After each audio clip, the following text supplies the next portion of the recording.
Finding balance in a composition can be rather challenging at times.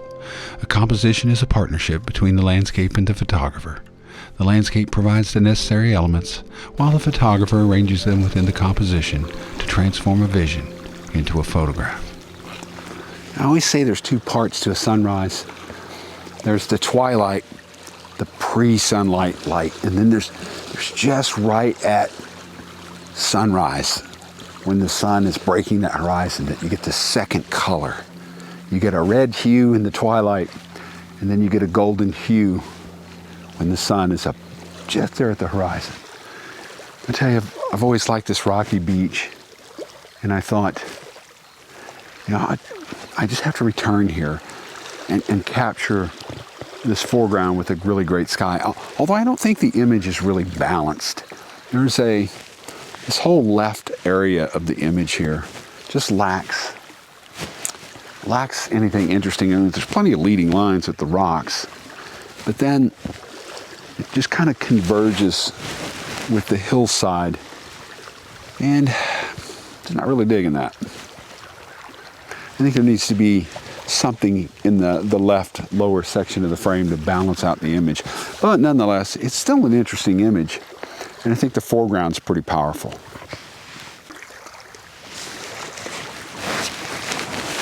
There's something about that viewfinder. You just can't beat it. This LCD just can't compare. Or an electronic viewfinder for that matter.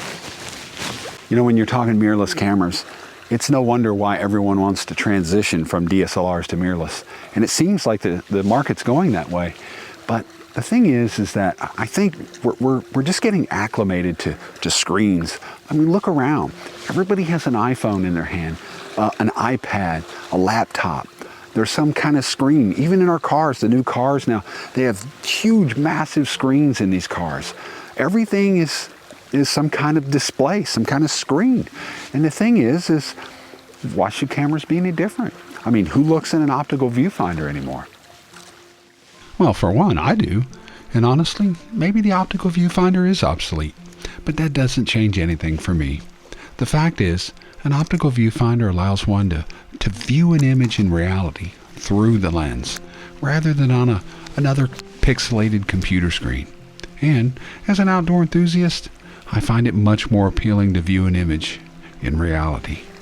Just a tip I thought I'd share with you. I found myself this morning shortening the legs of my tripod when I should have been lowering the center column.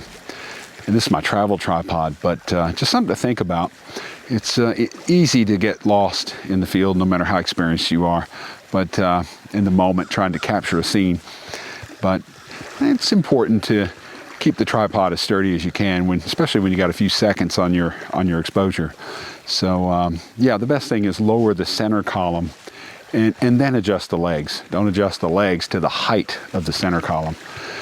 It's probably best. I mean, my bigger Gitzo doesn't have a center column, which is, you know, I got to lug it out here. So the travel tripod, though, I think that's perfectly fine, having a center column in a travel tripod. I mean, it's fine having a center column is convenient anyway.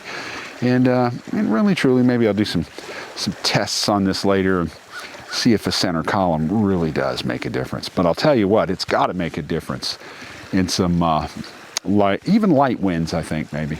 So anyway, just thought I'd share that tip with you.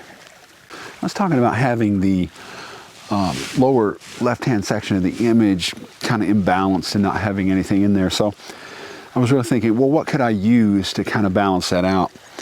And the slight wind blowing this direction, so the waves are kind of rippled perpendicular to the hillside.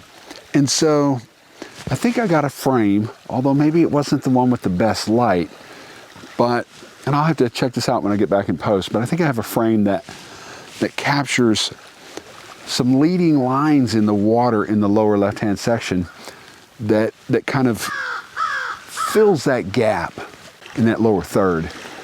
I think as a landscape photographer, you have to use everything that's in the environment to kind of take that vision you have in the mind's eye and really make that photograph out of everything that you have. It's a shame when you get back in post and you see things and you're thinking, oh, I should have done this, I should have done that. So I try to be really mindful when I'm out in the field and and get to the scene. It's one of the reasons I get here early. And, I just want to be here and really look around, scour the landscape, pick out any soda cans or beer cans or whatever's in the frame. I mean, I always say clean up the scene. I'd rather do that than Photoshop it. But anyway, yeah, I mean, it gives me time to really hone my composition and, use elements. Sometimes it's not just removing a distracting element, but rather putting an element into the frame, maybe a tree branch or something that could provide a little bit of interest in the image. So just something to think about. I just wanted to share a little bit of landscape photography with you this morning. So I'm going to get out of here. That sun's coming up. But hey, if you like the video, make sure you hit that like button and consider subscribing to the channel. And if you do subscribe, hit that bell icon so you're notified of any future videos that I post. And as always, if I don't see you down the road, maybe I'll see you on the trail. Well, overall, I'm not pleased with this image. For one, the cloud in the center is far too dense, and I feel distracts the viewer away from the main subject. I mean, leading lines are great, but these lines lead to nowhere. And of course, the balance.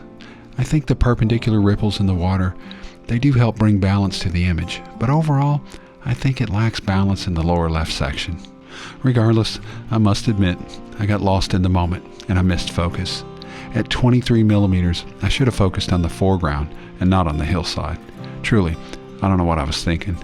In fact, I've even captured this image before with perfect focus. For me, the lesson learned is to stay focused so you don't lose focus. But on the bright side, I'll be back. Well, if you want to learn more about Broken Bow, I've done some other hikes here. I'll leave a link to that video in the video description. You can check that out. It's one of my older videos, I think a couple years ago, so be nice.